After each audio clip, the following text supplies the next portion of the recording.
vou me debruçar hoje sobre um outro problema que a gente ouve muito falar, né?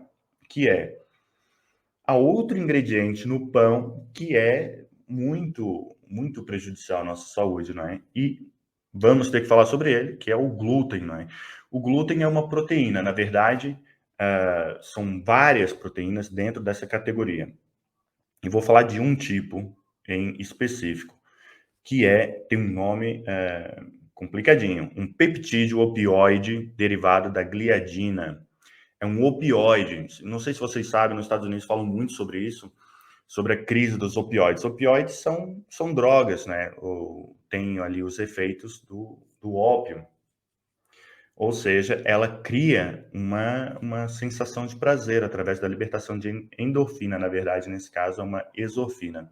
E é por isso que você gosta tanto de pão, que nós gostamos tanto de pão e que somos capazes de comer pão todos os dias, sem sequer nos questionarmos sobre o assunto. O pão, mesmo que a gente não note, dá essa pequena euforia, esse prazer, como outras substâncias opioides podem nos trazer. Não é aquela coisa alucinante de que eu comi, meu Deus, maravilha. Mas se te tiram um pão, você começa a se coçar, começa a ficar sem saber o que fazer. Por isso é que hoje eu fiz um pequeno inquérito no nosso Instagram, e muita gente respondeu, tipo, o que não pode faltar na tua manhã? Muita gente respondeu o pão, porque eu sei que é assim, porque eu também fui assim, e vejo que muita gente é assim, e você vai em qualquer padaria, você vai em qualquer confeitaria, você vê a quantidade de pão que é feito. Já agora, pessoal, eu não estou dizendo para quem não tem. Nós temos que ter uma coisa que é importante, que é você tem um fator de sobrevivência, né? Você só pode se dar ao luxo de escolher aquilo que você vai comer se você tiver condições para isso. Nós estamos falando disso. Se você tem uma questão de ter que comer as coisas mais baratas que existem, se você tem pouco recurso, você tem que comer o que tiver pela frente e aproveitar essa situação. Não pode se dar ao luxo de receber um pão e depois não comer. Nós não estamos falando disso. Estamos falando daquilo que deveria ser, que todo mundo deveria ter opção naquilo que comer, não simplesmente aceitar o que vem. Infelizmente, esse não é o caso, mas nós vamos acreditar que estamos lutando para que esse dia chegue. Agora, se você tem opção de trocar o pão por outra coisa, vamos começar a pensar nisso, porque é importante. Para você saber se você é celíaco, isso falando do glúten, é preciso fazer uma biópsia no intestino. Tem alguns exames que podem te ajudar, mas eles não dão a certeza. Para ter a certeza se você é celíaco, é preciso fazer uma biópsia no intestino. É um processo muito complicado, é caro, não é algo que todo mundo vai fazer. Mas há pessoas que são sensíveis ao glúten sem ter os mesmos sintomas dos celíacos. Celíacos vão ter o quê? Vão ter inchaço, dores abdominais quando consumirem, né, o glúten, e vão ter problemas intestinais, como diarreia. Portanto, é algo muito facilmente visível. A pessoa começa a ter esses sintomas muito rapidamente depois de consumir e vê logo que alguma coisa está errada. Mas tem gente que é sensível ao glúten sem ter logo esses sintomas. Mas há outros sintomas, há outras coisas que vão aparecendo que vão mostrando que tem alguma coisa errada. E é a partir daí que a gente pode avançar para a gente notar a diferença que faz em parar de comer pão por 30 dias. Por exemplo, os problemas que as pessoas podem ter e não associam ao pão. O, o glúten afeta profundamente o cérebro, levando a certos tipos de demência, esquizofrenia, Alzheimer, entre outros problemas.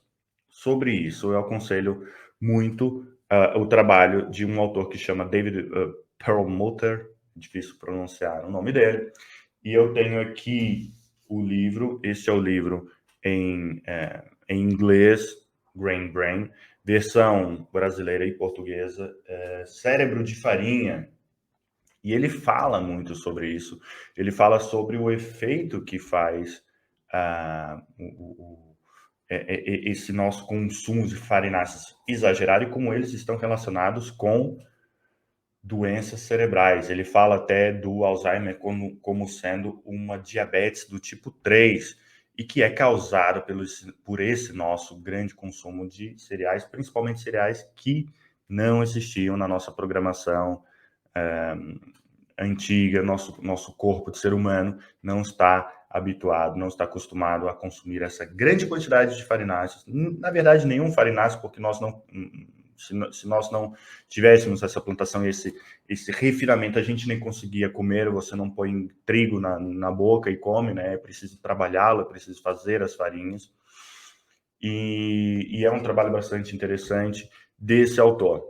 O trigo de hoje, eu já falei isso, tem 4 vezes mais glúten do que há décadas atrás. Na verdade, do que há décadas, porque há um tempinho atrás houve uma grande evolução nesse processamento dos trigos para aumentar a quantidade de criação, não é? Para poder pôr muito trigo, vender muito para muitos países, cada vez maior, o lucro. Qual é o problema que pode vir dessa nossa certa intolerância ao glúten? Há uma síndrome do intestino permeável, em inglês é leaky gut, que é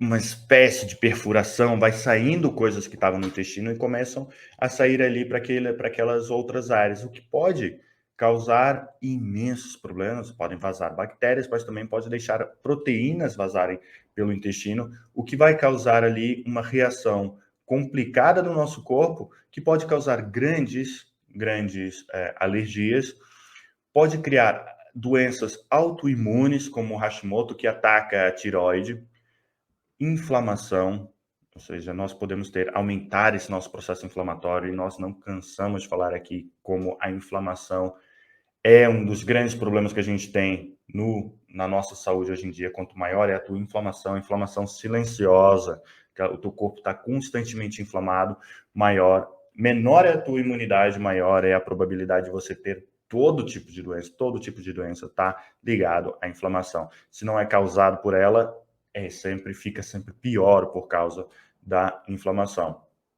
Você pode ter atrofia muscular, má absorção de nutrientes. Você imagina se o teu intestino, né, na questão ali do intestino permeável, se há um vazamento, quer dizer que as coisas não estão a percorrer o caminho que deveriam, então há uma má absorção de nutrientes. Você acaba por ter também deficiência em vitaminas, minerais. Isso pode causar o quê? Insônia, cansaço, nevoeiro cerebral, anemia, enxaquecas, muita coisa.